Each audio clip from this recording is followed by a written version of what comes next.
भैया हनुमान जी के ऋण को नहीं चुकाया जा सकता, लेकिन हनुमान जी की तुलना भरत से की। भरत भारत का भविष्य है, भरत प्रेम मूर्ति है, भरत सत्य भी है और संत भी है, भरत त्याग मूर्ति है। भरत का त्याग सर्वोपरि है मेरे पागलों, भरत जैसा त्याग कोई नहीं कर सकता। भरत से कहा कि पैदल क्यों चल रहे हो, रथ पर बैठो। भरत जी कहते हैं कि रथ पर हमारे राम जी पैदल चले, यदि हम सिर के बल भी जाएं तो कम है। ऐसा भरत का त्याग। और जब भरत जी राम जी के पास पहुंच गए और दोनों का मिलन हुआ और राम जी ने भरत को रोता हुआ देखा, तो रोते हुए भरत को देख करके राम जी रह नहीं पाए। आर्तनाद सुर को सुनकर राम जी भरत से ही बोले, भरत अब पूरी सभा एक तरफ, तुम अकेले हम एक तरफ। आज हमें भरत पता है तुम्हारे आर्तनाद और तुम्हारे प्रेम को देख करके अगर वोट डलवाई जाए तो हमारे पक्ष में एक भी वोट नहीं होगी, यहां तक कि हमारी जानकी जी भी तुम्हारे ही पक्ष में वोट डालेंगी, हमारी जमानत जब्त हो जाएगी, हमें पक्का भरोसा है। अब भरत तुम्हारे हाथ में है, तुम जो कहो वो हम मानने को तैयार है। अगर तुम कहो कि अयोध्या वापस चलना है, हम चलने को तैयार। पूरी सभा स्तब्ध रह गई। अब तो राम जी वापस चले ही जाएंगे, क्योंकि भरत चाहते भी यही है। लेकिन भैया भरत जैसा त्याग किसी के पास हो ही नहीं सकता। पूरी रामचरितमानस में ये रात सबसे बड़ी है, पूर्णिमा की रात है। जिस दिन लक्ष्मण जी को शक्ति लगी वो रात बड़ी नहीं थी, ये रात बड़ी है, क्योंकि ये निर्णय वाली रात है। आज अगर भरत कह दें कि आपको अयोध्या चलना है, तो लोग पूरे जीवन भर कहानी ये कहते, बताओ राजगद्दी के लालच में राम जी वापस लौटे आज। पर धन्य है भरत, भरत जैसा त्याग किसका हो सकता। इतना प्रेम है भरत के अंदर, इतनी पीड़ा है राम जी के दूर जाने की, और राम जी ने अब भरत जी के ऊपर छोड़ दिया। भरत जो तुम्हें प्रिय लगे सो करो, तुम अगर कहो कि हमें यहीं से अयोध्या चलना है, हम अयोध्या जाएंगे। भरत जी बोले, प्रभु हम अपने सुख के लिए अगर आपको अयोध्या ले जाएं, ये हमारा दुर्भाग्य होगा। भरत जी को गोपियों के प्रेम से भी श्रेष्ठ प्रेम की तुलना दी गई है। भरत जी कहते, तत् सुख सुखित्वम, प्रभु हमारे सुख में आप प्रसन्न मत होइए, आपका सुख जिसमें हो हम उसमें प्रसन्न रहेंगे। तो राम जी बोले, अगर हमारा सुख पूछो तो हमारा सुख यही है, माता जी ने पिताजी ने हमें 14 वर्ष वनवास की आज्ञा दी, भरत हमें ये आज्ञा का पालन कर लेने दो, तुम जाओ, हमारी आज्ञा है, तुम अयोध्या में जाकर के हमारी बिना उपस्थिति में सबका ख्याल रखना, तीनों माताओं का ख्याल रखना, पूरी प्रजा का ख्याल रखना। भरत जी बोले, भैया एक वचन दे दो। क्या? 14 साल तो हम तुम्हारे बिना रह लेंगे, पर 14 साल से अगर एक भी दिन अतिरिक्त हुआ तो तुम अपने भाई को जिंदा नहीं पाओगे। ये भरत का त्याग। राम जी ने कहा, हम तुम्हें वचन देते हैं, जिस दिन 14 साल पूरे होंगे भरत हम आएंगे। भरत जी से हनुमान जी की तुलना चौपाई में इसलिए की, प्रिय श्रोताओं, कि जब भरत जी वापस आए खड़ाऊ लेकर के, तो लोगों ने कहा कि अब तो राम जी ने कह दिया, अब तो आप गद्दी पे बैठो। भरत जी बोले, नहीं, हमारा भाई वन में घूमे और हम गद्दी पर बैठे, ये हो ही नहीं सकता। तो भगवान श्री राम की पादुका को भरत जी ने राज गद्दी पर बैठा दिया। और पहला भाई ऐसा हुआ जिसने इतना त्याग किया हो। इतना ही नहीं, लोगों ने कहा कि अब आप महल में रह करके रोज काम धाम देखो। भरत जी बोले, यदि हम महलों में रहें और राम जी वन में रहें तो धिक्कार है ऐसे भाई पर, धिक्कार है, हमें मर जाना चाहिए। तो भरत जी ने कहा, हमारे जो पूर्वजों का स्थान है नंदीग्राम, जहां हमारे पितरों की मूर्तियां लगी, रघु की, मानधाता की, दिलीप की, महाराज पृथु की, हम उसी नंदीग्राम में रहेंगे। लोगों ने कहा, ठीक है, बहुत अच्छा है, हम वहां एक मकान बना देते हैं, महल बना देते हैं, नंदीग्राम में रहो। भरत जी बोले, यदि हम महल में ही रहना होता तो अयोध्या में रहते, नंदीग्राम में महल में न रहते।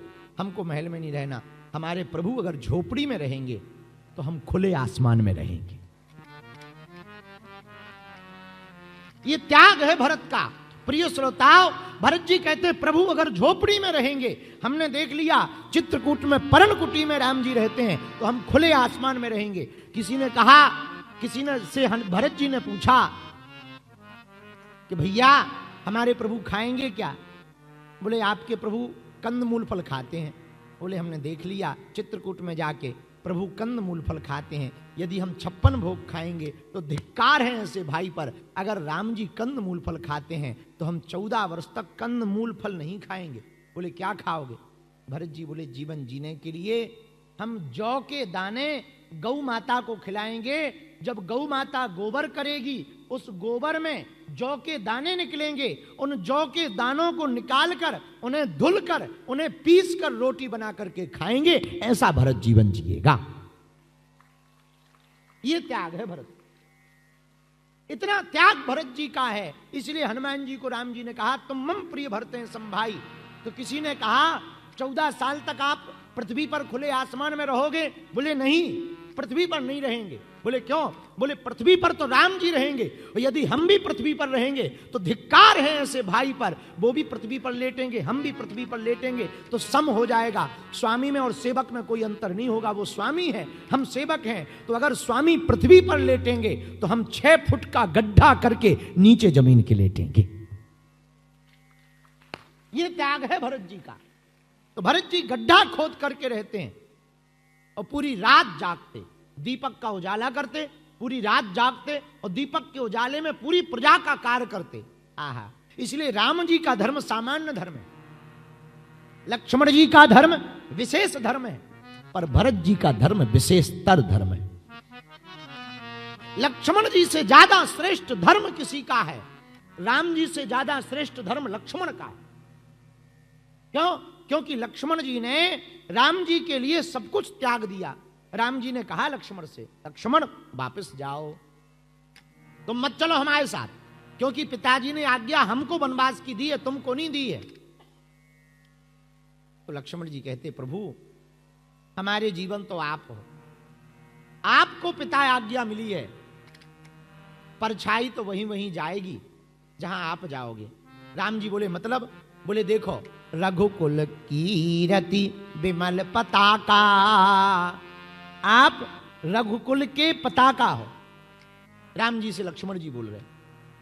पताका का मतलब जानते हो? झंडा, ध्वज। अच्छा, ध्वज, ध्वज में 2 आवश्यकता है, एक डंडा, दूसरा झंडा। लक्ष्मण जी बोले आप तो हो पताका, झंडा, और हम हैं डंडा। और राम जी से बोले सुनो, झंडा तभी फहराएगा जब डंडा साथ होगा। तो आप बन जाओगे, अकेले जाओगे तो ध्वज फहरा नहीं पाएगा डंडा के बिना। हम हैं डंडा, आप हो झंडा। और दूसरी बात सुनो, बचपन में ही पिताजी ने जोड़ा मिला दिया था, हमको आपके साथ कर दिया था और शत्रुघ्न को भरत जी के साथ कर दिया था। तो राम जी बोले कि हमारे साथ तुम्हें क्यों किया था? बोले आप हो नरम, हम हैं थोड़ा गरम, इसलिए दोनों का जोड़ा जुड़ाया है। जैसे भरत जी और शत्रुघ्न जी, वैसे ही राम लक्ष्मण जी बोले आप और हम। बोले एक और कारण है। बोले क्या? बोले पिताजी बड़े चतुर हैं, आपका और भरत जी का जोड़ा नहीं जोड़ा। बोले क्यों? बोले भरत जी का और आपका रूप एक जैसा है, और अगर दोनों का जोड़ा करके भेजते जनकपुर तो धनुष तोड़ में दिक्कत हो जाती। धनुष तोड़ता कोई और, जयमाला के पता लगे किसी और के गले में डल गई, क्योंकि दिखने में एक जैसे हो। तो पिताजी बड़े चतुर हैं, एक सांवरे एक गोरा मिला दिया। हम गोरे हैं, आप सांवले हो। शत्रुघ्न जी गोरे हैं, भरत जी सांवले हैं, जोड़ा मिला दिया। हम थोड़ा गरम हैं, आप नरम हो। और कितनी अद्भुत रामचरितमानस से कितनी अद्भुत शिक्षा है। पत्नी थोड़ा गरम हो तो पति को ठंडा रहना चाहिए, अटलांटिका जैसा। हाँ, और अगर पति थोड़ा तेज स्वभाव का हो तो पत्नियों को भी थोड़ा सा, अब दोनों ही एकदम हीटर हो जाएं तो महाभारत तो होगी ही होगी, कौन बचा सकता है? आओ, ऐसे घरों में दोनों ही तेज हो गए स्वभाव की, ऐसे घरों में बिना बात की लड़ाई होती। बात पे नहीं लड़ाई होती, बिना बात की लड़ाई होती। हम एक बार ट्रेन में चले जा रहे थे, दोनों पति पत्नी लड़ रहे थे। अब पता है किस बात पे लड़ रहे थे? हमने भी पूछा, बहुत देर हो गई खुपड़ मंजन। तो हम ऊपर की बर्थ में लेटे थे भारत में, तो हमने पूछा कि भाई साहब क्या बात है, लड़ क्यों रहे हैं? जब बहुत देर हो गई अरे बोले कुछ नहीं, ये खिसक ही नहीं रही बगल। बताइए इस बात पर लड़ाई। आओ